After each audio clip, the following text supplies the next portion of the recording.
Ya, kembali lagi di Newsroom, pemirsa, kami masih membahas bencana kebakaran hutan dan lahan.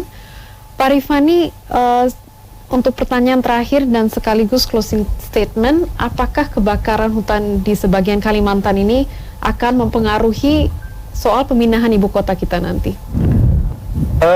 Menurut saya berbeda ya, menurut saya. Jadi kalau dilihat bahwa kebakaran hutan dan lahan ini akan berpengaruh, ya tentu saja sebagai salah satu referensi bagi pemindahan ibu kota, dia harus jadi referensi. Justru ini menjadi trigger gitu bagi desainer-desainer, bagi perencana-perencana pemindahan ibu kota, bahwa ada ancaman asap yang harus diantisipasi.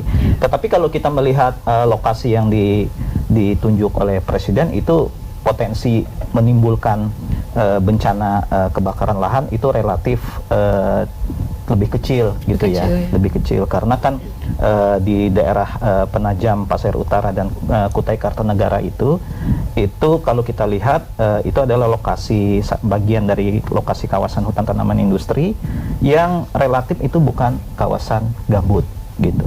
Nah, itu satu. Nah, tapi kembali ke konteks tentang kebakaran lahan ini, menurut saya ada satu wacana yang terlupakan, yaitu terkait dengan perubahan iklim. Kita tahu bahwa Indonesia itu berkomitmen untuk menurunkan emisi pada tahun 2030 sebesar 29% dan menjadi 41% itu jika dibantu oleh mendapat bantuan internasional. Tentu saja kejadian terkait dengan bencana kebakaran hutan dan lahan ini itu bisa menjadi pertanyaan bagi kita. Nah, seharusnya menurut saya kita tahu bahwa yang namanya iklim dunia itu semakin meningkat, bukan semakin menurun gitu. Kalau dengan track yang ada saat sekarang ini. Jadi kalau bicara bahwa kebakaran hutan dan lahan itu terkait dengan yang namanya peningkatan suhu bumi, sebenarnya pengetahuan itu sudah lama, itu menjadi warning gitu. Nah, jadi ini adalah warning yang sangat jelas yang dikirim oleh alam saat sekarang kepada kita, bahwa kita harus melakukan perubahan perilaku, perubahan terkait dengan pemahaman kita, pengetahuan kita terkait dengan ekologis, penegakan hukum tadi, dan juga memperbaiki kinerja dari aparatur birokrasi. Baik Pak Nego, singkat saja, apakah ini akan mempengaruhi soal pemindahan ibu kota kita nanti?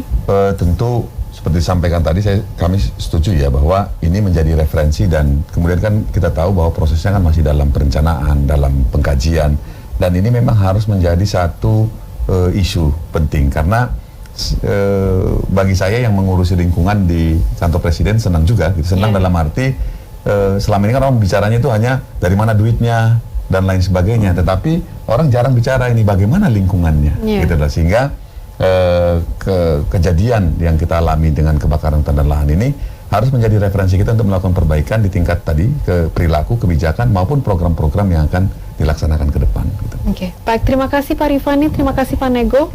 Dan pemirsa, setelah jeda berikut ini kami akan hadirkan informasi mengenai sebuah pulau yang berada di Korea Selatan yang masuk ke dalam 7 keajaiban alam. Informasinya sesaat lagi, tetaplah bersama kami.